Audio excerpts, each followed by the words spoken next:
ఈరోజు స్టాక్ మార్కెట్లో భారీ ర్యాలీ కనిపించింది. సెన్సెక్స్ 650 పాయింట్లకు పైగా ఎగబాకింది. నిఫ్టీ కూడా 24,600 మార్కులు దాటింది. కానీ అసలు ప్రశ్న, ఒక్క రోజులో మార్కెట్ ఇంత జోష్ ఎందుకు చూపించింది? కేవలం 2 నిమిషాల్లోనే ఇప్పుడు తెలుసుకుందాం. ఈరోజు మార్కెట్ ర్యాలీకి ప్రధాన కారణం అంతర్జాతీయ పరిణామాలే. అమెరికా, ఇరాన్ మధ్య చర్చలు జరిగే అవకాశాలు కనిపించడంతో ముడి చమురు ధరలు ఒక్కసారిగా పడిపోయాయి. భారత్ వంటి భారీగా చమురు దిగుమతి చేసుకునే దేశానికి ఇది చాలా పెద్ద పాజిటివ్. చమురు ధరలు తగ్గితే దిగుమతి ఖర్చు తగ్గుతుంది, ద్రవ్యోల్బణం తగ్గే అవకాశం ఉంటుంది, ప్రభుత్వ ఆర్థిక భారం కూడా తగ్గుతుంది. దీంతో పెట్టుబడిదారుల్లో సానుకూల భావన పెరిగింది. ఇంకో కీలక కారణం కంపెనీల త్రైమాసిక ఫలితాలు. ఊహించిన దానికంటే మెరుగైన ఫలితాలు రావడంతో మార్కెట్కు బలం లభించింది.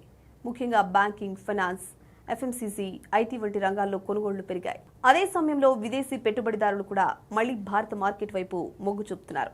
గ్లోబల్ పరిస్థితులు మెరుగుపడడం, భారత ఆర్థిక వ్యవస్థపై నమ్మకం పెరగడం కూడా మార్కెట్కు మద్దతిచ్చాయి. అయితే ఒక్కరోజు ర్యాలీ చూసి వెంటనే పెట్టుబడి నిర్ణయాలు తీసుకోవడం సరైంది కాదు. మార్కెట్లో ఇలాంటి వేగమైన పెరుగుదల తర్వాత కొంత లాభాల స్వీకరణ కూడా రావచ్చు. అందుకే దీర్ఘకాల దృష్టితో నాణ్యమైన కంపెనీల్లో పెట్టుబడి కొనసాగించడం మంచిది. మరి ఈ ర్యాలీ కొనసాగుతుందా? నిఫ్టీ త్వరలో 25,000 మార్కును తాకుతుందా? మీ అభిప్రాయాన్ని కామెంట్స్లో చెప్పండి. ఇలాంటి మార్కెట్ అప్డేట్స్ కోసం ఎన్టీవీ బిజినెస్ను ఫాలో అవ్వండి.